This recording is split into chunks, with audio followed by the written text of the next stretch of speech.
Ex-cantor gospel Jessé Aguiar assume sua homossexualidade. Oi pessoal, meu nome é Jessé, eu tenho 21 anos de idade e sou gay. Como todos já sabiam, o cantor gospel Jessé Aguiar tinha se afastado das músicas gospel e passado a gravar músicas secular, né?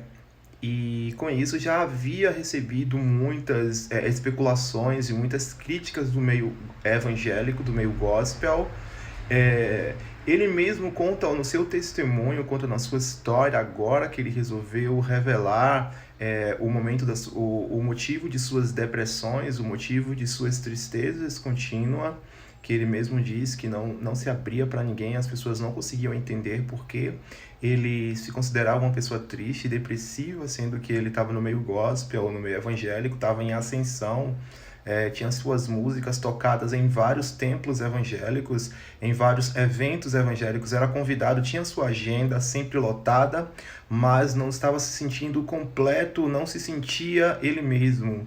Então, primeiro ele deu uma saída do meio gospel, passou a cantar música secular, depois quando ele achou que se encontrou, que realmente era aquele o problema, que a solução daquele problema era se aceitando como ele é, então ele resolveu agora, essa semana, revelar que ele é homossexual, abalando muitos pastores, que já começou as críticas de várias congregações, vários pastores, vários líderes evangélicos se manifestando contra a saída dele, atacando de todas as formas, mas pelos testemunhos dele, pelas palavras dele, pela sua rede social, parece que ele está convicto do que ele está fazendo. Eu namorava uma menina, eu cheguei a comentar com ela foi muito empática comigo e teve muita paciência.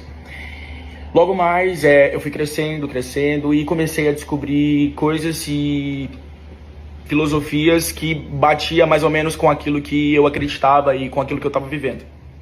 E foi aí que começou realmente uma luta, sabe? Dentro de mim, uma coisa interna.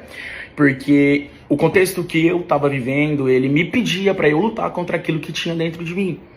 Só que ao mesmo tempo, lá no fundo, eu sentia que não tinha muita coisa errada, sabe? Eu sentia que não era uma coisa normal, sabe? Essa sensação. Só que eu precisava lutar justamente pelo ambiente, justamente pelo contexto, justamente pela trajetória que eu tinha, né, caminhado, pela jornada, enfim. Pela minha família, pela igreja, enfim. E eu comecei a lutar. E foi aí que eu comecei a viver, eu acho que literalmente o inferno. Porque eu comecei a reprimir algo dentro de mim que não existia nenhum método. Eu falo isso de coração totalmente sincero. Nenhum método, nenhum, conseguiu arrancar, sabe, esse lado. E eu comecei a fazer campanha, oração, subir monte, desce monte, propósito. Pedi oração para algumas pessoas e eu orava. Eu lembro que teve madrugada que eu virei à noite orando e chorando, falando: Deus, tipo, arranca isso de mim, já que isso não é certo, sabe? Tira, pelo amor de Deus. E quando eu percebi que eu estava convivendo com algo que não combinava com o ambiente que eu estava e que provavelmente eu teria que viver uma mentira e que provavelmente eu não poderia externalizar isso, foi onde eu comecei a desenvolver depressão e ansiedade. Eu me sentia mais ou menos como uma peça de um quebra-cabeça que não é daquele quebra-cabeça. E eu comecei a me culpar, sabe? Eu comecei a me auto-sabotar. E eu lembro que diversas vezes durante o dia eu chorava e eu falava: pô, Deus, mas é só tirar, sabe? É só arrancar, é só eliminar. É só isso que eu te peço, só isso. E eu comecei a ter esse tipo de luta interna e isso começou a desgastar muito a minha alma e meu coração. E foi onde, como eu disse, eu desenvolvi a depressão, desenvolvi a ansiedade. Só que eu não queria contar para as pessoas por que eu estava depressivo e por que eu estava ansioso. E foi onde eu comecei a me aproximar muito da questão espiritual com Jesus. Eu sempre gostei muito de compor, sempre gostei muito de escrever. E eu comecei a narrar, através das canções, todos esses capítulos que eu vivi.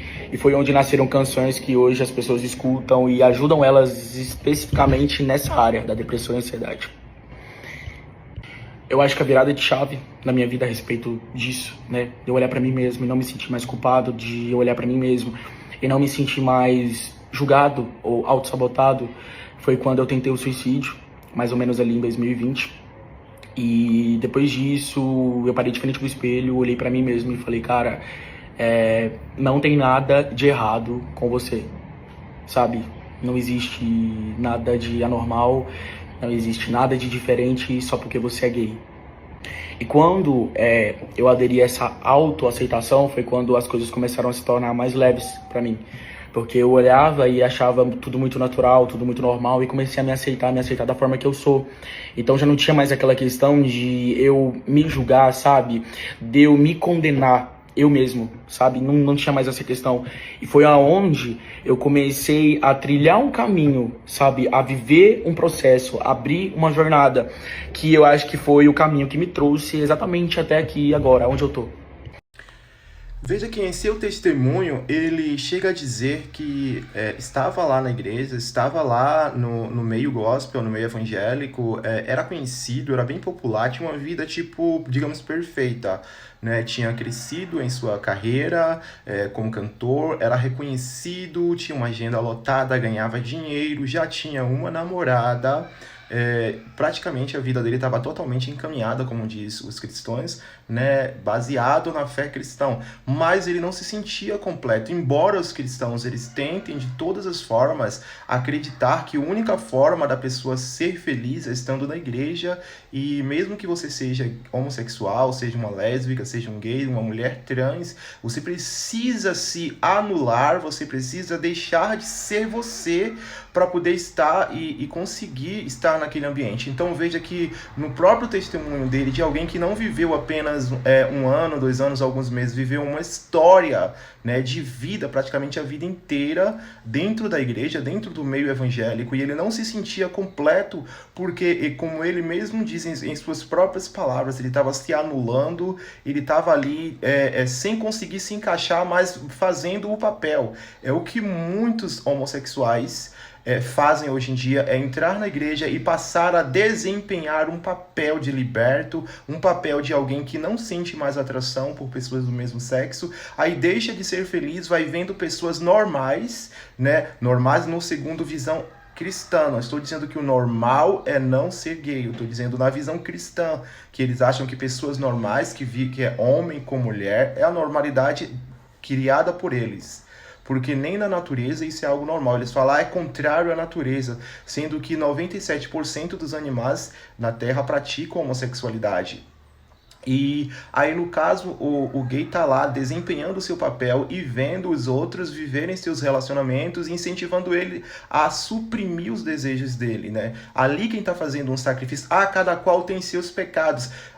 O pecado, por exemplo, uma pessoa que antes de entrar na igreja ele usava drogas, ele bebia, ele fazia muitas coisas, ele entra na igreja, é muito mais fácil você deixar de usar droga, é muito mais fácil você se libertar desse tipo de pecado. Se a pessoa quando estava fora da igreja ela roubava, ela fazia coisas assim, entra na igreja e para, essas coisas é fácil. Aí tem muitos homens que quando estavam fora da igreja aí pegava várias mulheres, ou mulheres que pegavam vários homens, aí entram na igreja, aí casam com mulher e satisfaz todo o seu desejo ali com aquela mulher. Mas no caso do gay é completamente diferente, ele tem que suprimir os seus desejos dia após dia, e cada dia que passa fica mais pesado, cada dia que passa vai aumentando mais os seus desejos, ele passa a sentir atração pelos próprios irmãos que os rodeia, pelas pessoas no trabalho, onde ele vai, ele começa a sentir, porque é natural para um homossexual sentir atração por homem. Se ele tentar suprimir isso, se ele tentar anular isso, ele vai viver um inferno diário, que é como mais ou menos o Gesser falou, ele disse que vivia um inferno diário. Aí ele conta nesse desabafo dele, ele fala que tentou suicídio, que vivia em depressão, que era uma vida completamente atribulada. As pessoas não enxergam isso, as pessoas queriam que ele continuasse aquele teatro. Esses líderes evangélicos, esses cristãos que o está apedrejando, que o está criticando agora, queria que ele vivesse esse inferno diário, até chegar talvez a um suicídio, a tirar a própria vida, em prol de quê? Em prol de uma imagem, em prol de manter uma imagem para as pessoas. Ele fez o correto, como ele falou, se tornou leve quando ele aceitou, se tornou leve quando ele passou a viver aquilo que ele é.